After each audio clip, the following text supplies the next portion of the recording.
Good morning friends, હું અજય ત્રિવેદી અને આજે આપણે ધોરણ 10 વિષય ગણિતમાં ચેપ્ટર નંબર 2 માં બીજા ભાગમાં મળી રહ્યા છે. મિત્રો, આ ચેપ્ટરનું નામ છે બહુપદી અને બોર્ડમાં મિત્રો 6 માર્ક્સમાં પૂછાય છે આ બહુપદીમાંથી દાખલા. આ ચેપ્ટર આપણા માટે બહુ જ અગત્યનું એટલા માટે છે કારણ કે એક તો સરળ છે અને જો તમે ધારો તો તમે આ ચેપ્ટરમાંથી પૂરેપૂરા માર્ક્સ ઈઝીલી મેળવી શકો એમ છો. બરોબર? આપણે ગયા ભાગની અંદર એકપદી, દ્વિપદી, ત્રિપદી, એકપદી એટલે સુરેખ બહુપદી આપણે જોઈ હતી. બરોબર? પછી ત્યાર પછી દ્વિપદી જોઈ, બે ઘાત વાળી સુરેખ બહુપદીઓ જોઈ, ત્રણ ઘાત વાળી બહુપદીઓ જોઈ. હવે તે ઉપરાંત આપણે ગયા ભાગની અંદર શૂન્યો વિશે વાત કરી હતી. તો આજે પણ ત્યાંથી આપણે આગળ વધીએ. તો હવે આ વિડિયોની અંદર મિત્રો તમે જે ભણવાના છો એ બરોબર તૈયાર કરજો. કેમ? કારણ કે વિભાગ A ની અંદર આ ચેપ્ટરમાંથી પુષ્કળ પૂછાય છે. બરોબર? અને એ અગત્યનું છે. મોટા ભાગના સ્ટુડન્ટ્સ દાખલામાં વધારે મહેનત કરે છે, પરંતુ ઇન્ટ્રોડક્શન હોય, સૂત્રો, બેઝિક એની માહિતી, સમજૂતી, એના ઉપર એ લોકો ધ્યાન આપતા નથી અને માટે એમનો વિભાગ A 24 માર્ક્સમાંથી એ લોકો ઘણા માર્ક્સ ગુમાવી બેસે છે. અને એટલા માટે હું વારંવાર કહું છું કે તમે ઇન્ટ્રોડક્શનના વિડિયો નોટબુકમાં નોંધ કરો અને જ્યાં જ્યાં હું તમને તૈયાર કરવાનું કહું એ વસ્તુ તૈયાર કરી નાખો, જેથી કરીને તમને વિભાગ A માં તકલીફ પડે નહીં. હવે જુઓ મિત્રો, ભાગ 2 માં બહુપદીના શૂન્યો વિશે વાત કરીએ. હવે મિત્રો, જો તમારી પાસે સુરેખ બહુપદી હોય, કઈ બહુપદી હોય? જો સુરેખ બહુપદી, એક ઘાત વાળી બહુપદી હોય તો ફક્ત એક જ શૂન્ય મળે. કેટલા શૂન્ય મળે મિત્રો? એક જ શૂન્ય મળે વિભાગ A માં. વિકલ્પો, ખરા ખોટા, ખાલી જગ્યા અને 1 માર્ક્સના જે જવાબ પૂછાય છે હેતુલક્ષી, એની અંદર આ બધું પૂછાય છે. જો દ્વિઘાત, દ્વિઘાત એટલે બે ઘાત વાળી બહુપદી હોય તો એમાં વધુમાં વધુ 2 શૂન્ય મળે મિત્રો. અને જો ત્રિઘાત બહુપદી હોય તો ત્રિઘાત બહુપદીમાં વધુમાં વધુ કેટલા? 3 શૂન્ય મળે. તો યાદ રાખજો કે સુરેખ બહુપદી હોય તો એક જ શૂન્ય મળે, દ્વિઘાત બહુપદી હોય તો 2 શૂન્ય મળે અને ત્રિઘાત બહુપદી હોય તો 3 શૂન્ય મળે. ક્લિયર? હવે આપણે આગળ વાત કરીએ, બહુપદીના આલેખની વાત કરીએ. તો જો સુરેખ બહુપદી હોય મિત્રો, કઈ બહુપદી હોય? સુરેખ બહુપદી હોય તો એનો આલેખ કેવો હોય? રેખા હોય. યાદ રાખજો, ટૂંકા પ્રશ્નમાં પૂછાય છે કે સુરેખ બહુપદીનો આલેખ કેવો હોય છે? તો રેખા હોય છે. અને દ્વિઘાત બહુપદીનો આલેખ પરવલય આકારનો હોય છે. પરવલય એટલે આ રીતે વળાંક પડતો હોય તો એને પરવલય કહેવાય. આને શું કહેવાય? પરવલય. યાદ રાખજો. હવે જો a ની કિંમત, અહીંયા ધ્યાન રાખો કે જો a ની કિંમત 0 કરતા મોટી હોય એટલે કે a ગ્રેટર ધેન 0 હોય તો ઉપરની તરફ ખુલ્લો પરવલય મળે. એટલે ખુલ્લો પરવલય ઉપરની તરફ મળે એટલે મિત્રો આ આલેખ. બરોબર? તો એમાં આ રીતે ઉપરની તરફ આ રીતે પરવલય આલેખ મળે. અને જો a less than 0 હોય એટલે કે a નું મૂલ્ય 0 કરતા નાનું હોય એટલે કે માઈનસ માં હોય તો નીચેની તરફ પરવલય મળે. નીચેની તરફ એટલે આ રીતે. બરોબર? આ ક્યારે મળે? a less than 0 હોય ત્યારે. અને ઉપરની તરફ પરવલય ક્યારે મળે? a greater than 0 હોય ત્યારે. આ યાદ રાખજો, કારણ કે વિકલ્પોમાં તમને આવી આકૃતિ આપેલી હશે અને એના ઉપરથી તમારે પ્રશ્નો પૂછાય છે. તો a greater than 0 હોય તો ઉપરની તરફ પરવલય આકારનો આલેખ મળે અને a લેસ ધેન 0 એટલે કે a ની કિંમત 0 કરતા નાની હોય માઈનસમાં હોય તો નીચેની તરફ ખુલ્લો પરવલય મળે. હવે આપણે ઉદાહરણ લઈએ. દાખલા તરીકે તમે જોયું હશે કે p of x બરાબર 3x² + 5x + 7.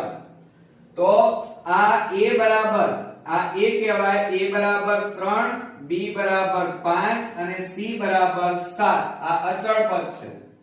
હવે a ની કિંમત જુઓ કેવી છે, કેવી મળી 3. 0 કરતા કેવી છે, મોટી. એટલે એનો મતલબ a ગ્રેટર ધેન 0 માટે ઉપરની તરફ પરવલય આલેખ મળે. ઉપરની તરફ એટલે આ રીતે. તો આને શું કહેવાય, a ગ્રેટર ધેન 0 હોય તો આ રીતે ઉપરની તરફ ખુલ્લો આલેખ પરવલય આલેખ મળે. અને જો a બરાબર માઈનસ મળે, a બરાબર કેવા મળે, -4 કે આવી કોઈ પણ 0 કરતા નાની સંખ્યા મળે તો નીચેની તરફ ખુલ્લો પરવલય આલેખ મળે. ક્લિયર? આ યાદ રાખજો. આ તમારું ટૂંકા પ્રશ્નોમાં પૂછાશે. આ બધું તમારે તૈયાર કરવાનું છે. હવે દ્વિઘાત બહુપદીના શૂન્યો અને સહગુણકો વચ્ચેનો સંબંધ. હવે દ્વિઘાત બહુપદીના શૂન્યો અને સહગુણકો. તો યાદ રાખજો કે દ્વિઘાત બહુપદીનું પ્રમાણિત સ્વરૂપ આ ટૂંકા પ્રશ્નોમાં પૂછાય છે ઘણીવાર કે દ્વિઘાત બહુપદીનું પ્રમાણિત સ્વરૂપ લખો. તો શું થાય, p of x બરાબર ax² + bx + c એ દ્વિઘાત બહુપદીનું પ્રમાણિત સ્વરૂપ છે. ક્લિયર? ધ્યાન રાખજો.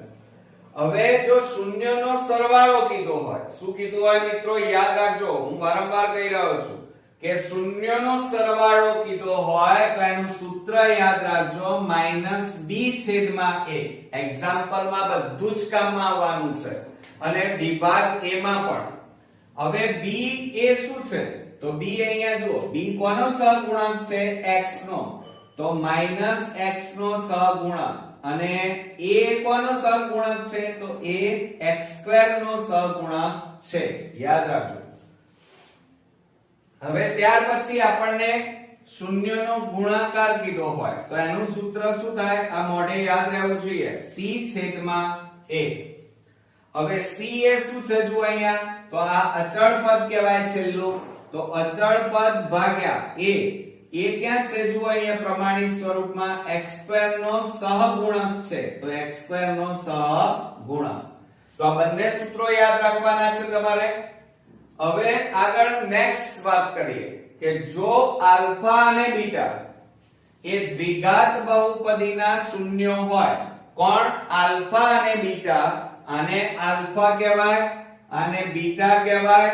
એ દ્વિઘાત બહુપદીના શૂન્યો હોય તો બે શક્યતાઓ બને.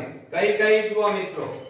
જો આલ્ફા તથા બીટા એ કેવા હોય, વિરોધી હોય. કેવા હોય મિત્રો, વિરોધી. એટલે કે એક પ્લસ હોય, એક માઈનસ હોય.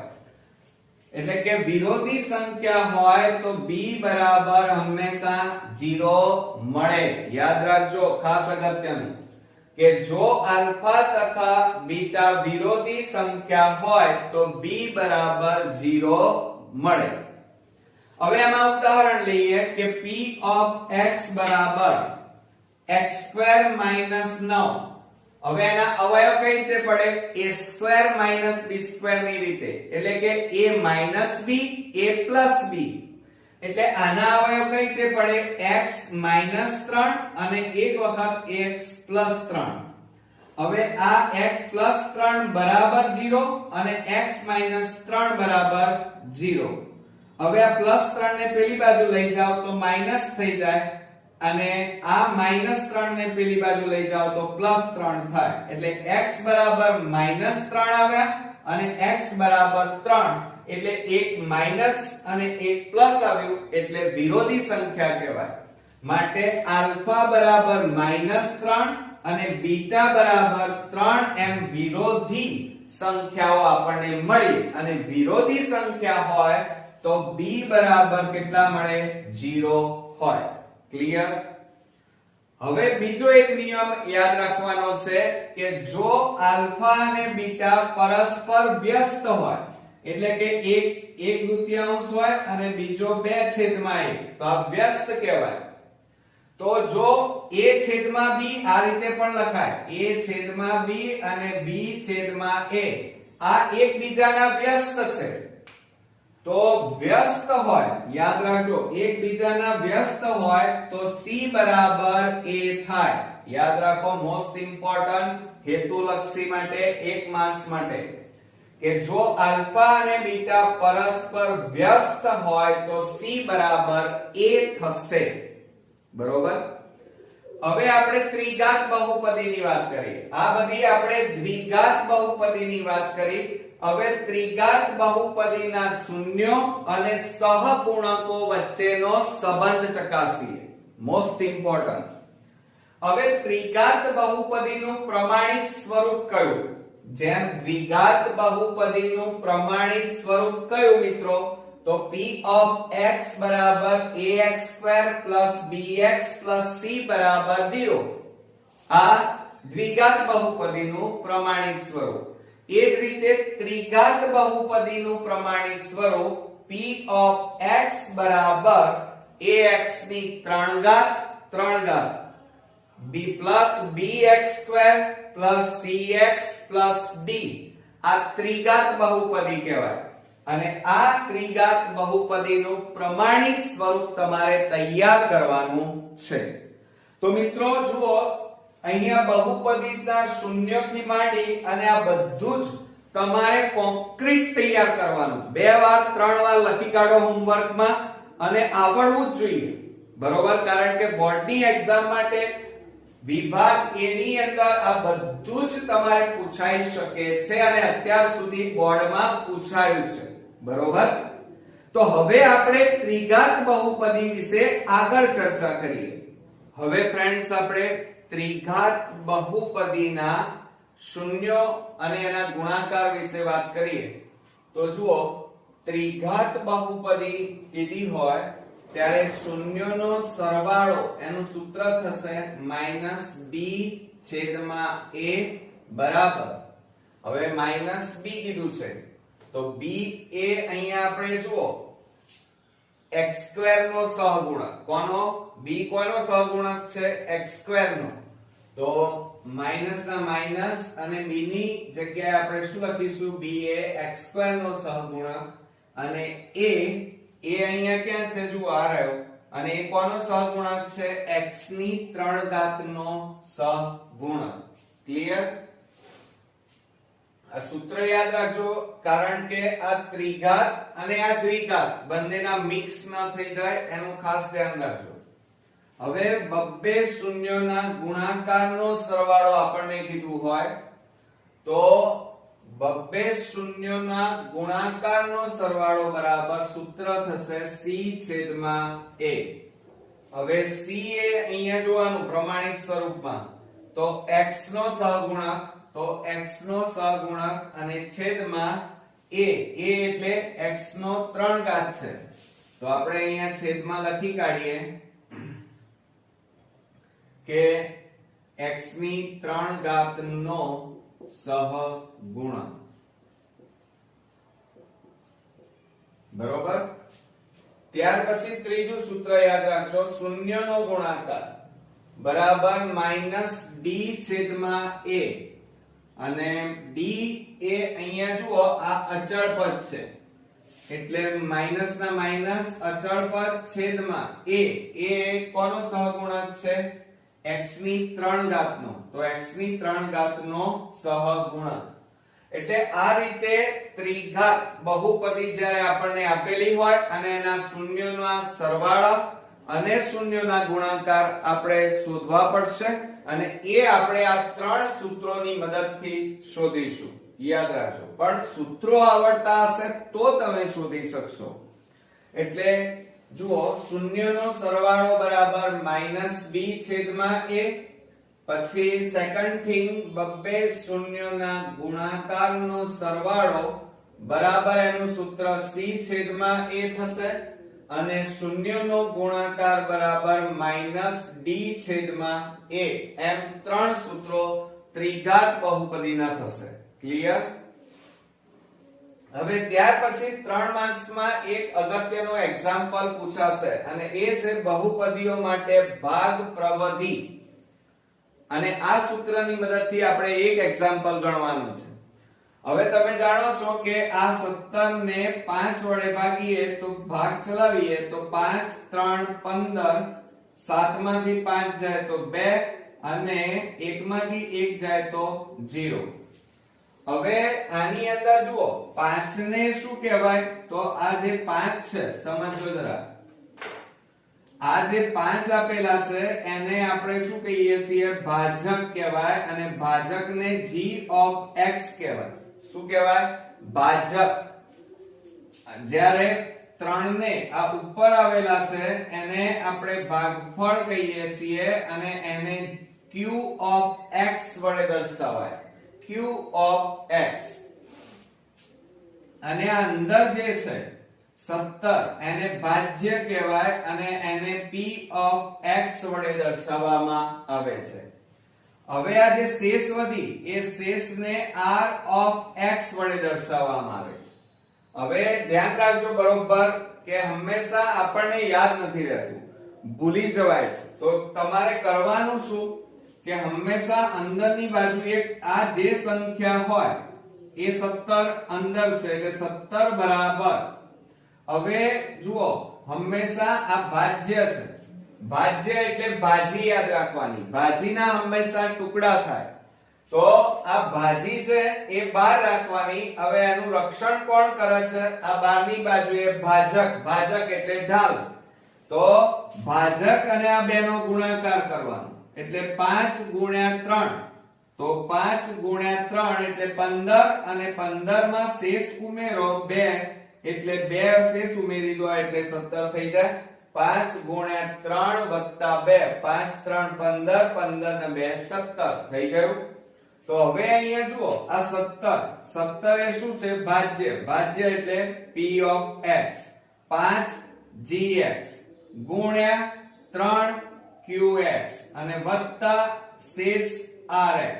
એટલે સૂત્ર શું લખાય? બીજી રીતે લખવું હોય તો ભાજ્ય બરાબર ભાજક ગુણ્યા ભાગફળ વત્તા શેષ. યાદ રાખજો, મોસ્ટ ઇમ્પોર્ટન્ટ છે. શું યાદ રાખશો? કે ભાજ્ય બરાબર ભાજક ગુણ્યા ભાગફળ વત્તા શેષ. આ સૂત્ર તમારે ખાસ યાદ રાખવાનું છે. હવે અહીંયા જો અમે એ સૂત્ર અહીંયા લખ્યું છે. આ સૂત્ર તમારે ખાસ તૈયાર કરવાનું કે p of x બરાબર gx ગુણ્યા qx વત્તા rx. અને એને બીજી રીતે કહેવું હોય તો શું કહેવાય મિત્રો? તો ભાજ્ય બરાબર ભાજક ગુણ્યા ભાગફળ વત્તા શેષ. એમાં p of x, px ને ભાજ્ય બહુપદી કહેવાય, gx ને ભાજક બહુપદી કહેવાય અને qx ને આપણે શું કહીએ છીએ? ભાગફળ બહુપદી અને rx ને શેષ બહુપદી કહેવામાં આવે છે. તો આ સૂત્ર તમારે યાદ રાખવાના છે, મોઢે કરવાના છે. અને સાથે સાથે મોસ્ટ ઇમ્પોર્ટન્ટ દ્વિઘાત બહુપદીના શૂન્યો ધ્યાન રાખજો. દ્વિઘાત બહુપદીનું પ્રમાણિત સ્વરૂપ કયું? તો p of x બરાબર ax² bx c. અને એના શૂન્યો ધ્યાન રાખજો. શૂન્યોનો સરવાળો -b છેદમાં a. શૂન્યનો ગુણાકાર c છેદમાં a. બરોબર. બીજું યાદ રાખવાનું કે આલ્ફા અને બીટા બંને વિરોધી સંખ્યા હોય તો હંમેશા b બરાબર 0 થાય. ક્લિયર? ત્યાર પછી બીજું યાદ રાખવાનું કે આલ્ફા અને બીટા પરસ્પર વ્યસ્ત હોય તો c બરાબર a થાય. આ દ્વિઘાત બહુપદીના મોઢે કરશો તો તમને એક્ઝામ્પલ આવડશે. અને વિભાગ A માં પણ એટલા જ આ બધા ઇમ્પોર્ટન્ટ છે. હવે ત્યાર પછી ત્રિઘાત બહુપદી. એનું પ્રમાણિત સ્વરૂપ ધ્યાન રાખજો. ax3 bx2 cx d. અને એમાં જુઓ શૂન્યનો સરવાળો -b છેદમાં a. બબ્બે શૂન્યનો ગુણાકાર નો સરવાળો c છેદમાં a, શૂન્ય નો ગુણાકાર -d છેદમાં a, બરોબર. અને ભાગ પ્રવધિની વાત કરીએ તો આને ભાજક કહેવાય, આને ભાગફળ, અંદર હોય અને ભાજ્ય અને નીચે શેષ. એટલે એનું સૂત્ર તૈયાર થાય p of x બરાબર gx ગુણ્યા qx વત્તા rx. px ને ભાજ્ય, gx ને ભાજક, qx ને ભાગફળ અને rs ને શેષ બહુપદી કહે છે. એટલે એનું સૂત્ર મિત્રો શું તૈયાર થાય? તો ભાજ્ય બરાબર ભાજક ગુણ્યા ભાગફળ વત્તા શેષ. ક્લિયર? તો આ બધી બાબતો તમારે ખાસ તૈયાર કરવાની છે. આજે આ વિડિયો બરોબર ધ્યાનથી બે વાર જોઈ સમજી લો. ત્યારબાદ મિત્રો આ બધી જ બાબતો તમે રંગીન પેનથી નોટ ડાઉન કરી નાખો, તૈયાર કરી નાખો. અને ત્યારબાદ પછી આપણે નેક્સ્ટ વિડિયોની અંદર આ ચેપ્ટરના બધા જ દાખલાઓ હું તમને એકદમ ઈઝી મેથડથી ગણાવીશ. તો ફરી મળીએ. ત્યાં સુધી તમારે આ બધા સૂત્રો ખાસ તૈયાર કરવાના છે. બરોબર મિત્રો? કરશો ને? તો નેક્સ્ટ વિડિયોમાં ફરી મળીએ. ત્યાં સુધી ગુડ નાઇટ મિત્રો.